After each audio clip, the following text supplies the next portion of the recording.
मम्मा जी, मैंने एक बात सुनी है कि नबी सल्लल्लाहु अलैहि वसल्लम ने फरमाया मेरी उम्मत पे एक ऐसा ज़माना आएगा कि लोग 5 चीज़ों से मोहब्बत रखेंगे और 5 चीज़ों को भूल जाएँगे। इसका क्या मतलब है? बेटा, इसका मतलब ये है कि लोग दुनिया की चमक में अपनी असल मंजिल भूल जाएंगे।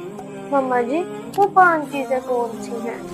लोग दुनिया से मोहब्बत करेंगे और आखिरत को भूल जाएंगे। माल से मोहब्बत करेंगे और हिसाब को भूल जाएंगे। यानी इंसान सिर्फ जमा करता रहे और ये सोचे ना कि जवाब भी देना है।